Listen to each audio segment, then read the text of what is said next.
Hi everyone, this is Hannah McAdams from Automatic Spelling, and today I'm going to talk about something a little different than I normally do. I want to tell you a little bit about my daughter and some of the issues that she's having right now. She's in 8th grade, and if you know about automatic spelling, I wrote that for her when she was in 5th grade because she was having a hard time recalling spelling words that she had already learned before. And so I created a system for that, and that worked out really well, and she's writing better, and it's a lot better. Everything's good. And then we got into 8th grade, and we had to start taking notes, and she has not retained very much of what she was learning in first semester in 8th grade. She is dyslexic, and her working memory kind of reminds me of that movie Groundhog's Day, you know, where he just keeps waking up and it's the same thing. So what happens is, for example, in math, she'll learn a concept. I'll teach it to her. We homeschool. I'll teach it to her, and she does really well for that day. And anything that we've learned that day, if she has a math problem about it, she can get it right, and she does fine. And we think, okay, great, we'll go on. Well, then the next day, she can't remember what she's learned the day before. Excuse me. So it's kind of been frustrating for her and frustrating for me.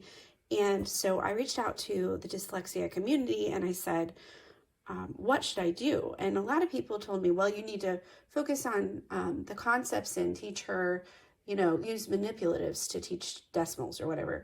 Well, that's not really the problem. She understands the concepts when I'm teaching. It's just afterwards that she's getting confused. So I finally decided to reframe my question, and I said, okay, what do I do to help her with her study skills? Because she's taking notes and they're not doing any good. She's not remembering anything. She can't find anything in her notes. And someone said, well, why don't you try the Cornell system of note taking? I had never heard of this before. Now, I have an education background, and I've never heard of this system before. So I guess I've been living under a rock or something, but I really like it. And so I thought that this video isn't really to teach how to use this, because like today was literally our first day to try. But I want to go, I want to try to kind of like vlog our process as we go through this. So I thought what I would do is quickly explain the system and then show you her notebook and what she did today. And then I will come back, a couple times a week, for a month or so and see if this is helping. Because I think that there's a lot of people that struggle with, even if you're not dyslexic, learning how to take notes and use your notes afterwards. And certainly there's problems with memory and other issues that I think this may work. So I'm hopeful. So we'll see. So anyway, let me go over the way you set up your page, and then I'll tell you what we did today. So you put the title of your lecture, and then your class, so your subject, and then the date. And then you have a Q section, a notes section, and a summary section. And the Q section is about, 1/4 of the notes section. If that makes sense. Like the notes are bigger. And so you take your notes over here, and the notes that you look for it really depends on the class. But so one of the things we did today was we worked in math and history and science. So in math, you're looking for definitions and examples, and sometimes like diagrams or charts or graphs, things like that for your notes. But in history, you're looking for dates and, people and wars and, big concepts, countries, things like that. So it kind of depends on what you're studying, what you will look for. Okay. And then, so I guess I'll just show you the notebook. For math, we're using this. She's really struggling with remembering what to do with every kind of decimal problem. So I thought we're going to just go back and use this book that focuses on decimals so that she can really master that and she'll be ready for pre-algebra. So, okay, This is her notebook, and it's not fancy, but what we did is we used a book.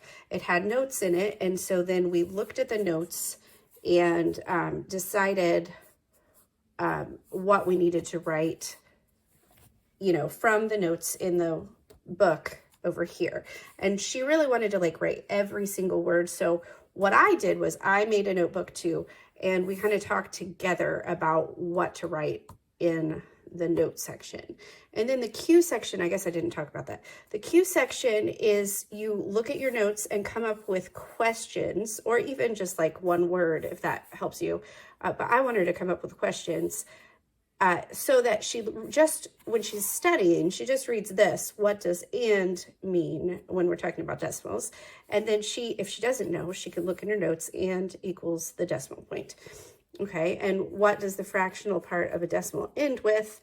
The fractional part ends with TH or THS. So that's kind of how we work. And so we focus on the notes mostly during the lecture or when we're studying, and then right after we go to the cues. But some people do it at the same time. I find that's, at least today, day one, it's a little hard to do that. So this is what we've done so far.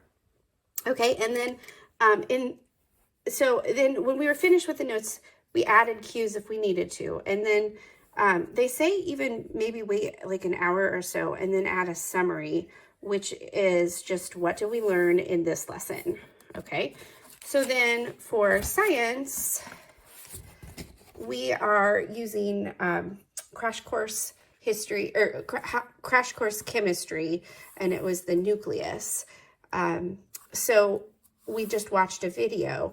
So you can use it with a book or a video or a live speaker. I think I'm going to practice more with books and videos first, because live speakers you can't pause and, you know, write down. So we did pause this several times, but you know, it says, why is chemistry so important? And then it says, well, chemistry is why we have a cure for cancer. And without chemistry, there would be no phones or computers, you know. So she has all of this stuff here. She's got some dates, she's got some names, and like over here, after we finished all of our notes, she had some cues, and then we kind of looked through and said, okay, what else? We have 1807 Robert Brown. Okay, what does that have to do with anything? And so then she said, what did Robert Brown discover and when? So when she's studying, she can go back and do that. And so it went really well today, but it usually does. That day, she usually understands everything, but she did say that this made more sense to her than the way that she was taking notes before, which was just like writing down everything that the speaker was saying or everything that the book said. And she never really knew how to, you know, sift through all of that. So what we will do tomorrow is look back at these notes, look at the cues, see how much she can answer from yesterday's notes. So she just looks here. If she doesn't know the answer, it's right there. And hopefully that will help her. So again, like I said, this is kind of a vlog. I've never really done this before.